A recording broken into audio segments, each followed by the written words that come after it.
আসসালামু আলাইকুম। সবাই কেমন আছেন? আশা করি সবাই অনেক অনেক ভালো আছেন। বরাবরের মতো আজকেও কিছু কথা শেয়ার করব। জানেন তো, অধিকাংশ মানুষ প্রশংসা করে লোভে, সমালোচনা করে হিংসায়, আর সম্পর্ক তৈরি করে স্বার্থে।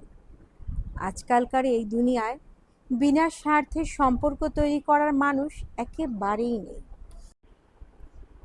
যখন কেউ আপনাকে হুটহাট করে মেসেঞ্জারে হোক, হোয়াটসঅ্যাপে হোক, ইনস্টাগ্রামে হোক বা সরাসরি দেখা হলে অযথাই প্রশংসা করবে, ধরে নেবেন পেছনে তার কোনো উদ্দেশ্য আছে। আপনাকে সে দু চারটা মিষ্টি কথা বলবে, আপনি অনেক ভালো, আপনি খুব সুন্দর, আপনার কাজগুলি তার পছন্দ। এই ধরনের কথা যখন সে বলবে, তখন আপনি নিশ্চিত হতে পারেন যে এর পেছনে কোনো উদ্দেশ্য। এবার আসেন সমালোচনা। সমালোচনা কেন করে?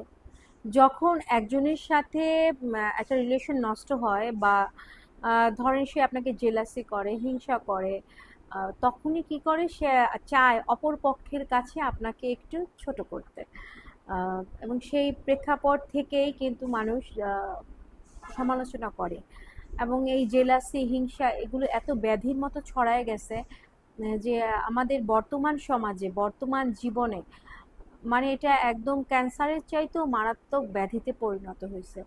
এবং সেটা সমালোচনা করবেই। আপনার সাথে সামান্য একটু মতের অমিল হবে, সামান্য একটু হবে, বা আপনার অবস্থানটা সে নিতে পারতেছে না, তখনই সে আপনার সমালোচনা করবে। সে এরকম, সে ওরকম, সে তো এইটা, সে তো ওইটা, এভাবে বিভিন্নভাবে সমালোচনা করবে।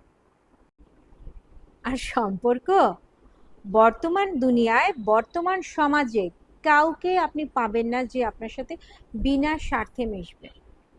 আপনার সাথে ফ্রেন্ড লিস্টেও যদি কেউ অ্যাড হয়, সেটার পেছনেও কোনো না কোনো স্বার্থ থাকবে। আপনার সাথে যদি আন্তরিকতা দেখায়, সেখানেও কোনো না কোনো স্বার্থ থাকবে। আপনার সাথে যদি সময় ব্যয় করে, সেটাও কিন্তু তার স্বার্থেই করছে। আপনি কখনোই ভাববেন না যে সে তার মূল্যবান সময় আপনার জন্য ব্যয় করছে না।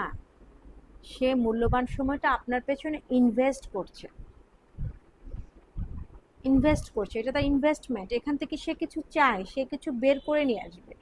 বিনা স্বার্থে মেশার সম্পর্ক এখন একেবারেই নাই। শুনতে খারাপ লাগলেও প্রত্যেকটা কথাই সত্যি। প্রশংসা করে লোভে, সম্পর্ক তৈরি করে স্বার্থে, সমালোচনা করে হিংসায়। সবাই ভালো থাকবে।